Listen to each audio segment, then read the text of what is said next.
ቱቲ በስተመጨረሻ እንግዲህ ወደ ሀገር ቤት ልትሄድ ነው። ምክንያቱም አሁን ላይ ካሌብ በሚናገራት ንግግርና ለሷ ክብር ያሳየ ስላልሆነና አባትየውም እንግዲህ ካሌብን ቢቆጣውም ካሌብ ግን ቱቲን ከመናገር ወደ ኋላ አላለም ማለት ነው።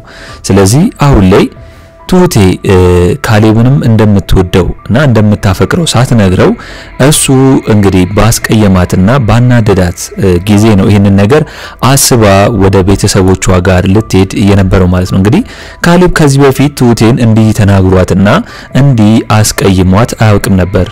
አሁን ላይ ካሌብ ምን ሆኖ ነው ቱቲን በዚህ መልኩ የሚናገራት? እንግዲህ ድሮ ሰራተኛ ብትሆንም እንደ ሰራተኛ ሳይሆን እንደ ቤተሰብ ነው ክብሯን ጠብቆ ሲናገራት የነበረው። አሁን ላይ ግን ካሌብ የሚናገራት ነገር እሷን ቅስሟን እየሰበረውና በጣም ከባድ የሆነ ንግግር እየተናገራት ስለሆነ እሷ ደግሞ በምትወደው ሰው ይሄንን ነገር መስማቷና በዚህ ያክል ካሌብ እሷን መናገሩ በጣም አስቀይሟታል ማለት ነው። ስለዚህ አሁን ላይ ልብሷን አዘጋጅታ እንግዲህ ቱቲ አባትየውን ተሰናብታ ልትሄድ ነው ማለት ነው። እንግዲህ አሁን ላይ ካሌብ ማድረግ ያለበት ነገር በኔ በኩል ምንድነው እንዳትሄድ እንደምንም ብሎ አስቀርቷት ይቅርታ ጠይቋት እንግዲህ ከሷ ጋር መሆን እንደሚችል መናገር አለበት ብዬ ነው ማስበው። ምክንያቱም ካሌብ እንግዲህ ቱቲን ባይወዳት ኖሮ ወይ ደግሞ ለሷ ስሜት ባይኖረው ኖሮ ከዳኒ ጋር ካያቸው ሰዓት ጀምሮ ነው እሱ ጸባዩ ተቀያይሮ ቱቲን እንዲህ ሊናገራትና ሊያስቀይማት የቻለው ማለት ነው። እንግዲህ አሁን ላይ ካሌብ ምንድነው ያለው እንደ እህቴ ስለማይሽ ነው የምናከርሽ ብሎ ነው የነገራት። ነገር ግን ምንም ቢሆን ሁሉም ነገር ገደብ አለው ለከት አለው እንጂ እንደመጣልን ወይም ደግሞ ካሌብ እንደመጣለት ነገር ዝም ብሎ መናገሩ ቱቲ ትቀየማለች ወይም ደግሞ ያስቀይማታል ይሄ ነገር ብሎ አለማሰቡ በጣም የሚያናድር ተግባር ነው ማለት ነው። ስለዚህ ካሌብ አሁን ላይ በጣም ጥፋት እየሰራ ነው የሚገኘው ማለት ነው። ስለዚህ አሁን ላይ ካሌብ ከጥፋቱ ካልተማረ እንደገና ሌላ ነገር ወይም ደግሞ ከጥፋት ላይ ጥፋት እያመጣ ስለሆነ ሊታረም ይገባል ብዬ ነው ማስበው። እንግዲህ አሁን ላይ የካሌብ አባት ሁለቱንም ከቤቴ ውጡልኝ ብሏቸዋል፣ ካሌብንም ቲናንም። ምክንያቱም ቲና እዛ ቤት ከገባሽ ጊዜ ጀምሮ በአባትየው ላይ እንግዲህ በቤቱ ነው ያንን ቤት ለመወረስና በሱ ላይ ጉዳት ለማድረስ ብዙ ጊዜ እያቀደችና ያንን ተግባር እያደረገች ያለችው። ይባስ ብሎ ደግሞ ካሌብ ይሄንን ነገር ሲሆንና ይሄ ነገር ሲፈጠር በአባትየው ምንም ለአባትየው እንግዲህ ሳይደርስለትና ያን ሁሉ ነገር ሲፈጠር እውር ሆኖ ሳለ አሁን ላይ ደግሞ በቱቲ መጥቶበታል። አባትየው መቼም ቢሆን ቱቲን ያከብራታል ይወዳታል እንደ ልጁ ነው የሚያያት። ምንም ቢሆን ደግሞ ከምንም በላይ ከዛ ሰውዬ ላይ ነው አስጥላው ያስለቀቀችው እንግዲህ ይታወቃል ቲና ባሳገተችው ሰዓት አባትየውን። ስለዚህ አሁን ላይ ካሌብ ምናፍ ኖሮት ነው በአባቱ ቤት እንግዲህ እንደዚህ ቱቲን ሊናገራትና አባትየው ቱቲን በቀጠራት እንግዲህ ጊዜ እሱ እንደቀጠረ መናገሩ ልክ አይደለም ብዬ ነው ማስበው። ገና ለገና አየን ለመቀበል በመተጣበት ሰዓት አይሆንም እያለ የሚያስቀራት ከሆነና እሷን ሊገድባት ወይም ደግሞ አይሆንም እያለ እሷን ሊያስቀራት አይሆንም እያለ እሷን ገደብ ሊያረግላት የሚፈልግ ከሆነ ቱቲ ደግሞ የካሌብን ስራ ወይም ደግሞ የካሌብን የሚናገራት ነገር ስላልተስማማት ይሄንን ውሳኔ በስተመጨረሻ ወስናለች ማለት ነው። እንግዲህ በቱቲ በኩል ስታዩት አንዳንዴ እውነት ነው። ምክንያቱም ካሌብ በእንደዚህ መልኩ ሲቀየርባት ማየት ለሷም መመም ነው። እንደገና ደግሞ በመተወደው ሰው ደግሞ እንደዚህ ንግግሩ የማያምር በጣም ከባድ የሆነ ንግግር በሷ ላይ ማውራቱ ከባድ ነው። ስለዚህ ለዛም ነበር ቱቲ ይሄንን ሐሳብ የነበር ያሰበችው ማለት ነው። እንግዲህ አባትየው ካሌብን ውጣልኝ ከቤቴ ብሎታል። ምክንያቱም አሁን ላይ እንግዲህ አባትየው ሰላም አጥቷል ቲና እዛ ቤት እስካለች ድረስ። ምክንያቱም ካሌብም አደብ አልገዛም እንደገና አሁንም እሱ አስተሳሰቡ በጣም ጭቃ የሆነ ነው የሚገኘው።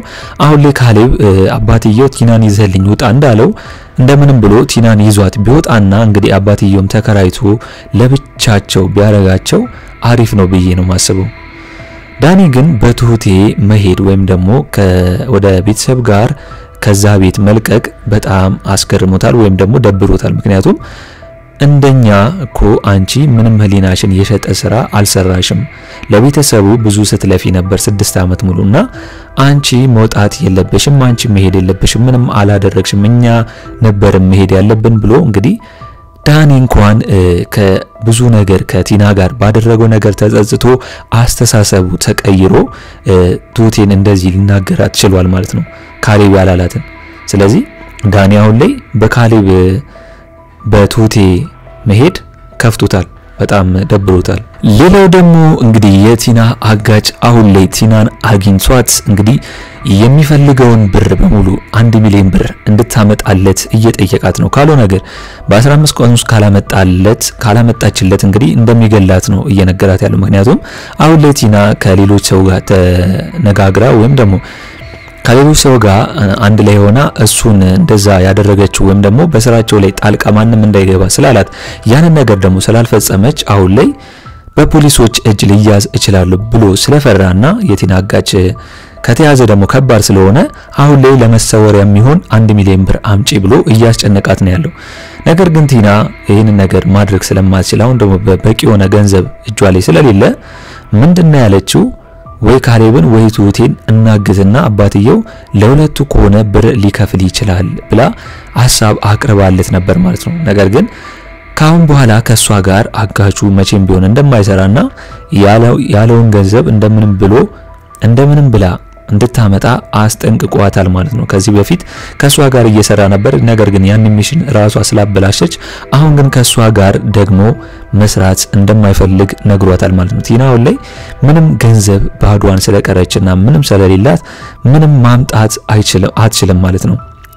እንግዲህ ከካሌብም ብር ለመቀበል ካሌብን ለማውራት ብትፈልግም እንኳን ካሌብ እንግዲህ እሷን ማውራት እንደማይፈልግና ውጪልኝ ብሎ እሷን አባሯታል ማለት ነው። ስለዚህ አሁን ለቲና ባዷን ቀርታለች፣ ከማንም ብር አታገኝም። ይሄንን ብር ደግሞ ካላመጣች እንግዲህ አጋቹ ራሷን እንደሚገላት አስጠንቅቋታል ማለት ነው።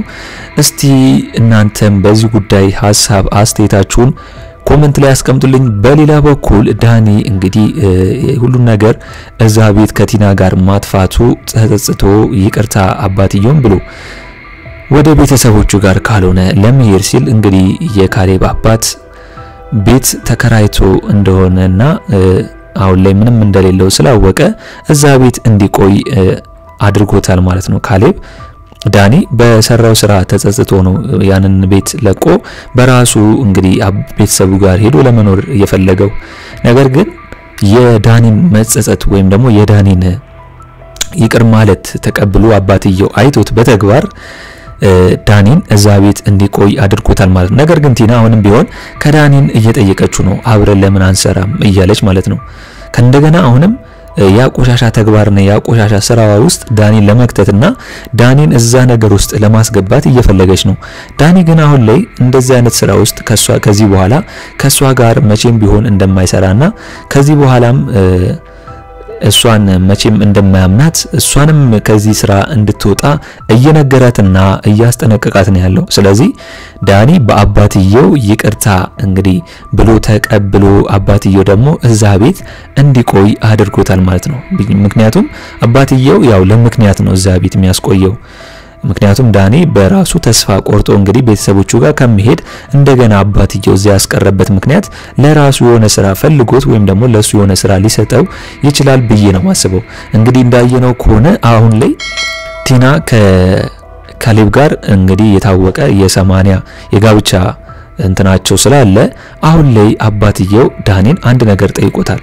ቲና እዚህ ቤት መውጣት ስላልቻለችና ከዚህ ቤት እንግዲህ አልለቅም እያለች ስለሆነ ዳኒ ቲናን በማባበር እንግዲህ ከካሌብ ጋር ያለውን የ80 ፊርማቸውን ወይም ደግሞ የጋብቻ ወረቀታቸውን ከሱ ጋር እንድትፋታ እንግዲህ አግዘኝ ብሎታል ማለት ነው። ስለዚህ ያም ሆነ ይሄ አባትየው ዳኒን ስራ ሰጥቶታል፣ ቲናን ከካሌብ ጋር እንዲፋቱ ማድረግ ማለት ነው። ምክንያቱም አሁን ለቲና ከካሌብ ጋር ከተፋቱለት አባትየው እንደፈለገ መሆን ይችላል፣ እሷንም ከዛ ቤት ነቅሎ ማውጣት ይችላል ብዬ ነው ማሰቡ። ስለዚህ ይህንን ስራ ደግሞ ዳኒ እንዲሰራለት እንግዲህ ጠይቆታል። ዳኒም እንደሚችለው ወይም ደግሞ በሚችለው መልኩ አባትየውን ሊያግዘው ይችላል ወይም ደግሞ ተቀብሎታል። ነገር ግን ቲና አሁን ላይ ከዳኒ ጋር ያላት ነገር እንደድሮ እንዳልሆነና የሷን ሐሳብ ምክር ያልተቀበለ እንደሆነ ስላወቀች እንቢ ልትለኝ ትችላለች በሚል ምክንያት እንግዲህ ይሄ ነገር ላይሳካ ይችላል ብሎታል። ነገር ግን በሚችለው ሁሉ ላገዝ ይችላል አባትየውን ብሎ እንግዲህ ተቀብሎታል ማለት ነው። እንግዲህ ቲና አጋቹ እንዳስፈራራትና ብራምጪ እንዳላት ለዳኒ ከነገረችው በኋላ አሁን ላይ ምንድነው ያለችው? ዳኒን አግዘኝ እያለችው ነው። ጭራሽ ዳኒን ከአጋቹ ጋር ፊት ለፊት አግዘኝ በማለት እሱን እዳውስ ልትከተው ወይም ደግሞ ከአጋቹ ጋር እንግዲህ ፊት ለፊት ልታገናኘው ማለት ነው። ነገር ግን አሁን ላይ ዳኒ አቅሙን ያውቃል። ከዛ ሰውዬ ጋር መቼም ቢሆን መገናኘት እንደማይፈልግና አሁን ላይ እንደዚህ አይነት ተግባር ውስጥ መቼም ቢሆን እሷን ተከትሎ ገደል መግባት እንደማይፈልግ ነግሯት እንግዲህ ቲናን ብቻዋን አስቀርቷታል ማለት ነው። ስለዚህ ቲና በቅርቡ እንግዲህ አጋቹ እሷ ላይ ይለወጥባታል ብሩን ካላመጣች ማለት ነው። እንግዲህ አሁን ላይ አጋቹ አባትየው ድረስ እንግዲህ በአካል በመምጣት እናንተ ናችሁ የሰራችሁ ጉድ የሰራችሁን በማለት እንግዲህ ከቲና ጋር አብረ ተባብራል ብሎ አባትየውንም አግቶት ጭራሽ አባትየውን ተባባሪ ሊያደርገው ሞክሯል ማለት ነው። ነገር ግን አባትየው ስለ ቲና ምንም ነገር እንደማያውቅና ካልሆነ ግን አንተንም ቢሆን ለፖሊስ ማስያዝ እንደሚፈልግ ወይም ደግሞ አስይዛለሁ ብሎ አስፈራርቶታል። እንግዲህ ያን ሁሉ ነገር አድርጎት ነው አጋቹ አባትየው ጋር ፊት ለፊት የመጣው ማለት ነው። ነገር ግን አሁን ላይ የካሌብ አባት አጋቹን እውነቱን ነግሮታል። አንደኛ ነገር አንተን ብገል እኔ እስር ቤት መግባት ስለማልፈልግ ነው እንጂ አንተን መግደል አቅቶኝ አይደለም ብሎ እንግዲህ የራሱን እርምጃ የካሌብ አባት እውነቱን ለአጋቹ ነግሮታል ማለት ነው። ስለዚህ አሁን ላይ አጋቹ ደግሞ ከቲና ብር ለመቀበል እንግዲህ እሷን እያነቃትና እያስቸገራት ይገኛል ማለት ነው። አሁን ላይ ደግሞ ቲና ብር የምታገኝበት መንገድም ሆነ ምንም ነገር የለም። ስለዚህ ብቻዋን የምትቀር ይሆናል ማለት ነው።